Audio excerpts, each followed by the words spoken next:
This buffet has Indian food and a lot more. I'm so happy that for Hobby's birthday this year, we decided to try a new Vikings branch. This is Vikings Buffet in Gateway Mall 2. Mga last year lang sila nag-open kaya bagong-bago pa tong branch na to. Look at this, ang ganda, ang klase ng itsura, and malinis. Japanese food daw yung kinikrave niya for his birthday kaya ito yung una namin pinuntahan. Sarap yung tempura nila ha, bagong luto yung nakuha namin pero nakontian ako sa selection sa mga maki. You can request for a plate of salmon sashimi if you want. Beside the Japanese section, Spanish food naman. Paella, chicken confit, pork medallion, and pan fish fillet. This is their make-your-own tortilla and nacho station. For Filipino section, may dinuguan, kalyos, pinakbet, pork binagoongan, and kare-kare. Meron din silang make-your-own palabok section pero hindi ko na trinay, kakakain ko lang kasi ng palabok. Salad bar, ang fresh ng mga ingredients nila. And they have this big Parmesan cheese wheel. You can scrape this and put on top of your salads and pasta. Fresh fruits and ready-made salad. I tried yung mango and pomelo salad, ang sarap. Other Asian food sections,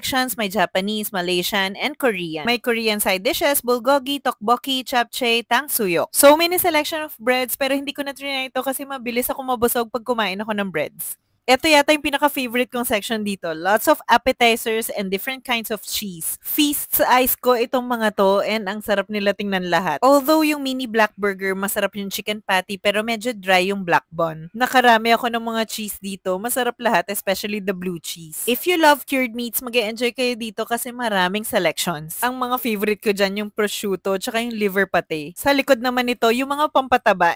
Yung mga weakness ko pala, cakes. Ang daming selection at ang gaganda nila tingnan lahat. Medyo skeptical lang ako pag mga cake sa buffet. But I tried their tiramisu and chocolate decadence. Masarap. Sobrang dami pang options pero nire-reserve ko yung space sa tummy ko for the kakanin. Pero medyo nagsisi ako, hindi ko tinikman yung mango marjolaine. Mukhang yummy. But babalik pa naman ako for sure kaya itatry ko yan for sure next time. Meron din gummies and jelly bean sections for your kids. At nagulat ako, may Indian section sila. Nasarapan talaga ako dito sa Papadum. Para siyang crunchy na chips na maraming spices. May naan bread din sila, beef, chicken vindaloo, beef curry. Catered na to for Filipino taste kasi hindi strong masyado yung spices. Hindi rin masyado maanghang. Ang gusto ko, sobrang tender nung beef at chicken nila. Super flavorful nitong beef curry. Masarap din i-dip yung naan bread dito. Fish takura pero wala siyang Indian flavors. But dito talaga ako naparay sa chicken biryani nila. Hindi kasi ako masyadong kumakain ng rice pag buffet kasi nabubusog kagad ako. Hot pot section, pwedeng laksa, chicken, and satay yung soup base. They have roasted leg lamb, turkey, Angus beef, binusog na lechon. We tried the Angus beef na medium yung doneness. Then for the gravy, the truffle sauce. Tama lang yung medium rare, malambot siya, pero ayaw ni Hobby kasi may red pa. Okay din para sa akin yung timpla nila ng gravy, masarap. Sa Italian section naman, may pizza,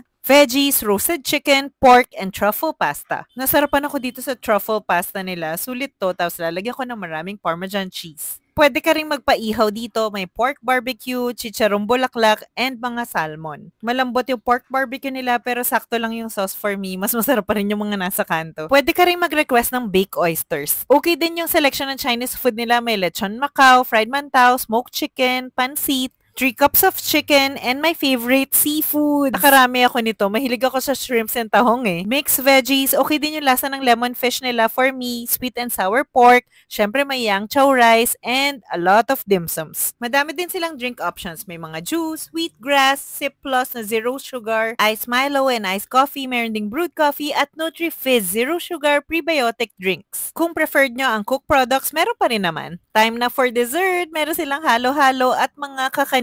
Pero ito talaga yung inay ko from the very start, yung bibingka at puto bongbong. Siyempre, dapat may brewed coffee. Masarap yung mocha latte nila. Grabe, super dami pa nilang dessert options. Pero yung frozen yogurt nila, yung feel ko i-try that day. Tapos nilagyan ko ng crushed cones and cookies. Sige na nga, pati na sprinkles. Siyempre, natakam din ako sa ice cream nila. Ang trinay ko is yung tablea yema, ang rich nito. Super fave ko yung kesong puti, may bits pa talaga ng keso. Sulit for us itong birthday promo ng Vikings.